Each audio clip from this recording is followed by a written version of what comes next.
2026 குரு பயிற்சி பலன் விருச்சிக ராசிக்கு நம்ம ஆல்ரெடி பார்த்துட்டோங்க. 12 வருஷம் கழிச்சு குரு உச்ச வலிமையில ஜென்ம ராசியை பார்க்குறாரு அப்படிங்கிறதையும் பார்த்துட்டோம். இப்போ விருச்சிகத்துக்கு கோச்சாரம் மூலியமா புத்திர பாக்கியம் எப்படி இருக்குதுங்கிறத பார்க்கலாங்க. ஆல்ரெடி மீனத்துல சனி உக்காந்துட்டு இருக்காருங்க. இப்போ இவர் குரு 9ஆம் பார்வையா மீனத்தை பார்க்குறாரு, அது புத்திர பாக்கியஸ்தானம்.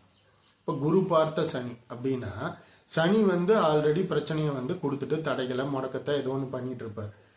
அந்த குரு பார்த்த சனி அப்படிங்கும்போது ஜோதிட அடிப்படையில் என்ன சொல்லுதுன்னா, அதாவது அந்த தடைகளை உடச்செறிகிற காலம். குரு பார்க்கறதுனால அந்த இடம் சுபத்துவம் பெற்று வலிமை அடையுது.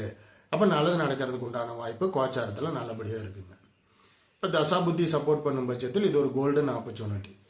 இப்போ தசாபுத்தி ஏன் வலிமையாக இருக்குது, லக்னம் ஏன் ராசியை விட வலிமையாக இருக்குதுங்கிறத பற்றிலாம் நம்ம ஆல்ரெடி ஷார்ட்ஸ் போட்டிருக்கிறோம். அதை பாருங்கள், உங்களுக்கு ஒரு கிளாரிட்டி கிடைக்கும். குழந்தையின் முக்கியத்துவத்தை பற்றியும் ஷார்ட்ஸ் போட்டிருக்குது, அதையும் பாருங்கள், உங்களுக்கு இன்னொரு பெட்டர் அண்டர்ஸ்டாண்டிங் கிடைக்குங்க. இப்போ தசாபுத்தி சப்போர்ட் பண்ணும் பட்சத்தில் இது ஒரு கோல்டன் ஆப்பர்ச்சுனிட்டி தான். இந்த ஆப்பர்ச்சுனிட்டியை பயன்படுத்தி உங்கள் மூலியமாக உங்கள் குடும்பத்துக்கும் இந்த பிரபஞ்சத்துக்கும் ஒரு அற்புதமான குழந்தை வர்றதுக்கு அட்வான்ஸ் வாழ்த்துக்களும் நன்றியுங்க.